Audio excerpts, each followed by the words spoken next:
kiluan gitu. Kasut lah, duduk kasut. Udah kan?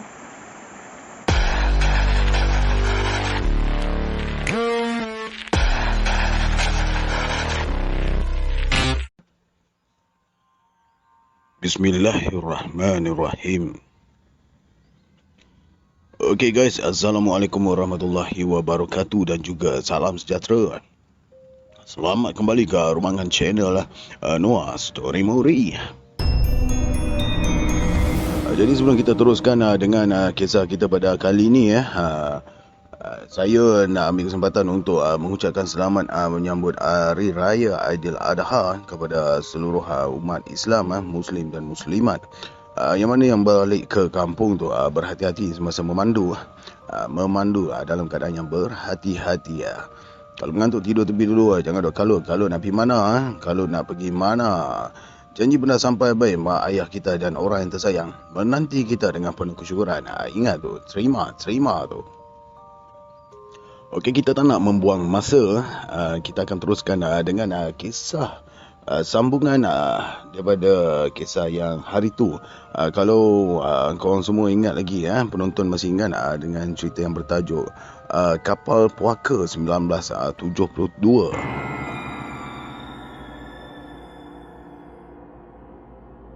Di mana Pulau Baram kalau tak salah saya. So ini adalah sambungan dia.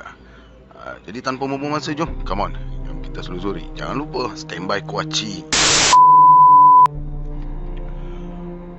Assalamualaikum bang. Ya, waalaikumsalam. Ini kata Mak Jo ni dia bagi lagi sambungan part kedua lah daripada cerita gitu. Di sini Mak Jo pun dia cakap ramai yang tertanya-tanya dari mana datangnya biawak dalam kapal. Bila cerita pasal tentang pertanyaan ni bukan kata orang lain, saya sendirilah. Saya pun setidaknya dapat juga jawapan hari tu tanya dengan kawan-kawan. Okey, tapi kita dengarkan jawapan daripada Mak Jo. Okey. Kapal saya ni docking, maksudnya ialah naik darat untuk nak dibaiki, repair.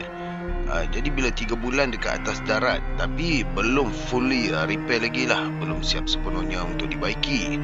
Untuk makluman, sebelah kanan kapal tu ada semak. Okey. Jadi di sungai Kuala Baram, untuk makluman, penuh dengan buaya. Jadi bila malam-malam, besi kapal ni dia akan sejuk. Maka biawak pun akan mula start naik melalui lubang-lubang yang orang darat potong. Mana kita tengok buat perbaikan tu, ada bahagian-bahagian yang telah dipotong-potong, dan di mana biawak kabur ni boleh naik ke atas kapal. Jadi saya rasa benda tu dah boleh, kita dah boleh berlapang dada. Dah tahu jawapan dia. Okey, kita teruskan dengan cerita asal dia. Dalam part pertama, dalam episod pertama, saya pernah cakap adakah benda ini akan berulang. Betul, Mak Jo pernah ceritakan, dia tertanya-tanya adakah perkara itu akan berulang ataupun akan stop setakat itu saja sebagai salam perkenalan. Jadi di sinilah kisahnya. Setelah saya berada di kapal lebih kurang dalam 7 bulan, saya telah dinaikkan pangkat. Dan kemudian saya diarahkan untuk tukar kapal ataupun transfer vessel. Betul lah, BI aku ni bunyi Okey, kapal yang ditransfer ni, tempat yang Mak Jo ditukarkan ni, dia tidaklah menyeramkan. Tetapi kisah seram ni mula dari kapal ni start ia dibina. Ia dibina dalam tahun 2002 sehingga 2006, dalam lingkungan tahun macam itulah. Dan nak dijadikan cerita, ada 2 orang perempuan pernah bunuh diri di kapal ini sewaktu kapal ini dibina di China. Hari pertama saya naik, saya diberi kabin ataupun bilik dan waktu saya bertugas ialah pada 12 tengah hari hingga jam 4 petang dan 12 tengah malam sampai pukul 4 pagi. 3 hari lepas saya naik kapal yang berlayar dari Miri, Sarawak ke Kota Kinabalu. Pelayaran pertama tak ada apa-apa yang misteri atau masalah. Dan pelayaran seterusnya pun tak ada apa-apa. Namun ada satu masa tu kapal kami ni kena masuk ke sungai Bangkok, Thailand. Di sini ada sekumpulan lelaki naik ke kapal. Ada yang naik untuk susunan kontena. Ada yang naik untuk cari barang besi. Salah seorang dari kumpulan lelaki itu bercakap, kenapa ada kanak-kanak perempuan rambut kusut berdiri di tiang besi? Kan bahaya. Anak siapakah itu? Jadi kami ni selaku kru kapal jadi bingung sekejap lah kan. Sejak bila pula ada budak kecil di atas kapal? Setahu kami ada seorang perempuan sahaja di atas kapal itu. Itu pun isteri kepada second officer ataupun navigation officer. Dalam bahasa Melayu kita ialah pegawai navigasi lah. Tak ada pula yang dia ni bawa anak. Jadi kami pun buat tak tahulah. Semua buat kerja macam biasa. Dan di pelabuhan tu tidaklah beroperasi pada waktu malam. Jadi kebanyakan kru dah turun ke darat untuk ambil angin lah, jalan-jalan. Ada yang di kapal untuk bertugas. Jadi macam saya di kapal kena gantikan kru yang turun ke darat. Semasa saya buat fire round ataupun rondaan kawalan api, saya terdengar suara kanak-kanak sedang gelak ketawa di belakang.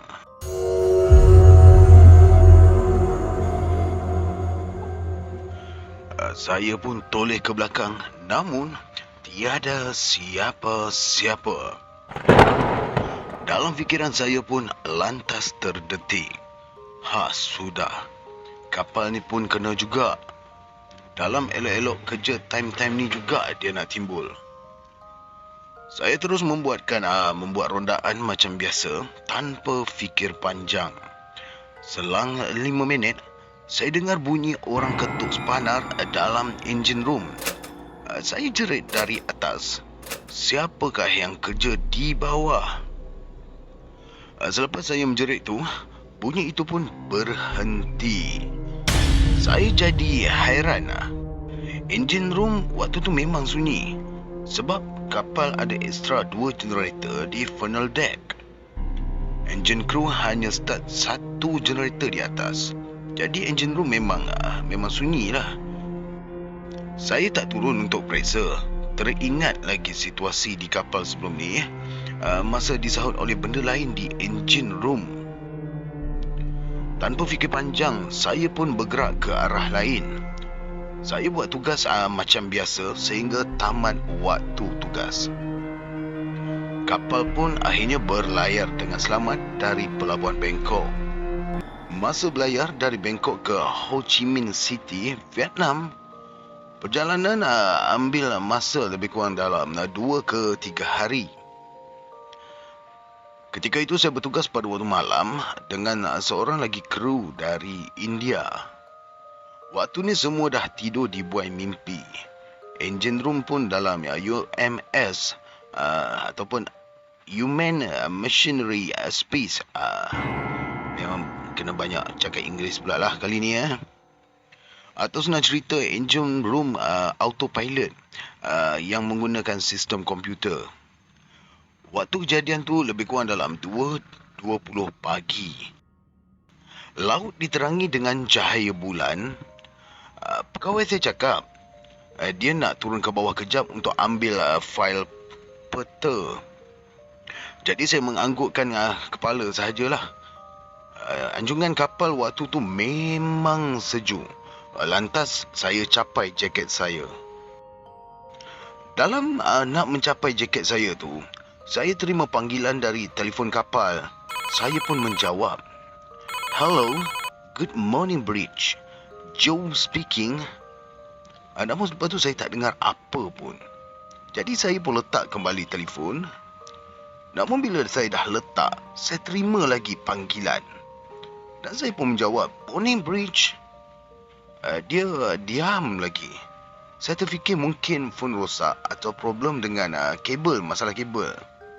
Jadi saya letak kembali panggilan tu dan panggil pegawai saya di dalam radio.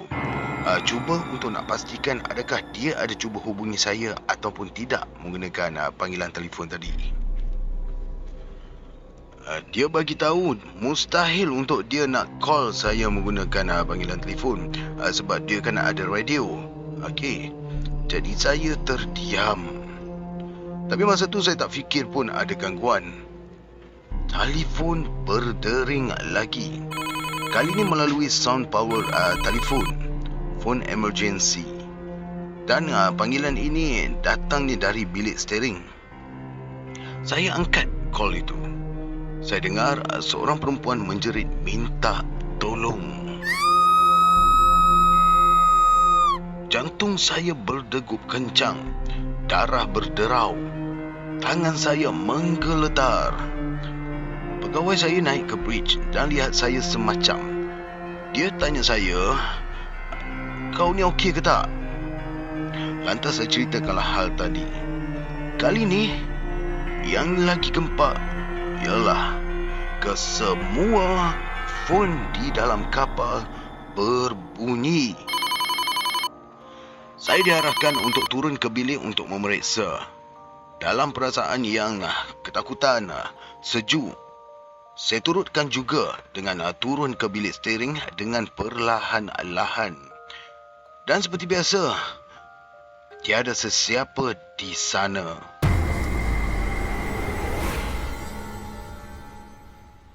Saya gegas kembali ke anjungan, lapor kepada pegawai saya.